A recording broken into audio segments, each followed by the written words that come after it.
Olha, minha gente, a decisão do ministro do STF, Alexandre de Moraes, de restabelecer a questão do decreto que levou o IOF, né? Que ele levou, provocou a quarta mudança justamente nas alíquotas em quase 2 meses.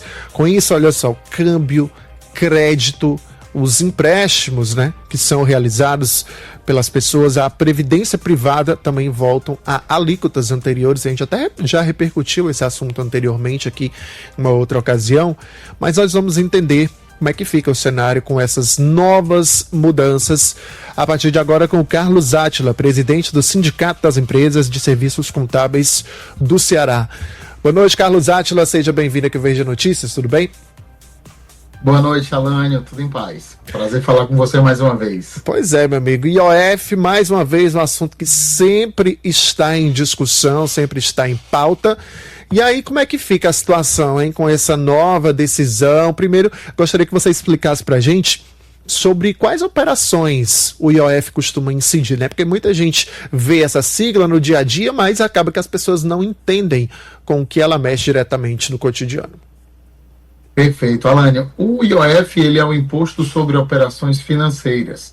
Então, ele incide sobre compras internacionais, por exemplo, com cartão de crédito ou débito, nas suas viagens, né, para fora do país, compras de moeda em espécie, remessa ao exterior, ou seja, quando você faz aquele câmbio, aquela troca de moeda, né, você tem dólar, compra real, ou vice-versa, ou para outra moeda. Os empréstimos também, todo tipo de empréstimo vai ter incidência de IOF, e os seguros de VGBL também, né, seguros de previdência privada. Além disso, havia a previsão de esse IOF incidir a partir de agora também sobre o risco sacado. O que é esse risco sacado, né? Aquele empreendedor pequeno, microempreendedor, empresas de pequeno porte, que tem o hábito de, após realizar uma venda parcelada para um cliente, antecipar esse recebível, e isso passaria, a partir de agora, a ser tributado pelo IOF, o que ia fazer com que aquele desconto na antecipação fosse ainda maior. Geralmente, quem faz esse processo de antecipação de recebíveis tem um desconto bastante considerável. E aí, de um valor líquido ali que deveria receber, né, recebendo um valor menor. E com esse IOF ia receber ainda menos. Nós estamos conversando com o Carlos Átila, presidente do Sindicato das Empresas de Serviços Contábeis aqui do Ceará, sobre essa nova alteração em relação ao IOF. Carlos, existe diferença, né, do percentual do IOF para pessoas físicas e as empresas? Tem diferença em relação a essa tributação? Sim, para o público em geral é bem complexo entender, porque cada operação ela vai ter a sua tributação, a sua alíquota específica. Mas o que precisa ser entendido nesse momento é que, inicialmente, com o objetivo do decreto criado pelo governo, haveria ali uma possibilidade de aumentar muito a arrecadação. O governo, com essa operação, ia arrecadar mais de 10 bilhões entre 2025 e 2026, com essa nova arrecadação, com essas novas alíquotas.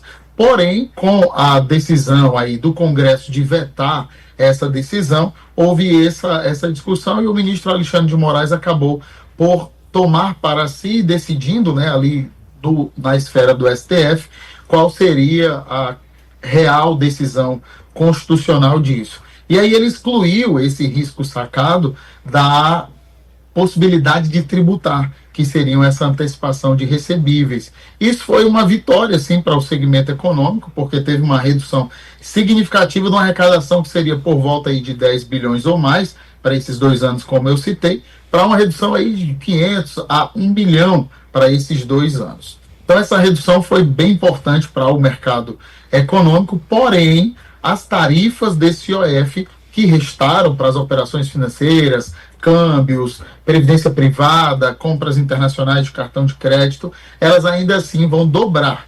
Então, o custo com tributo sobre as operações financeiras, ele vai pelo menos dobrar com essa decisão, o que torna as empresas, diminui o capital disponível para as empresas, encarece esse empréstimo que as empresas precisam para operar, e isso é bem sensível no mercado de empresas de pequeno porte que dependem tanto de capital de terceiros.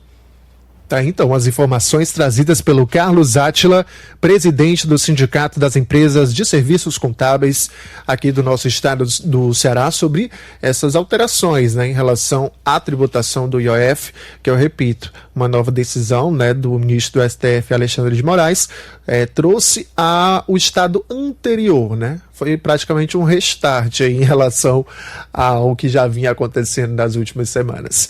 Carlos, muito obrigado, viu, pela sua participação e até uma próxima. Obrigado, Alane, obrigado a toda a audiência e até uma próxima.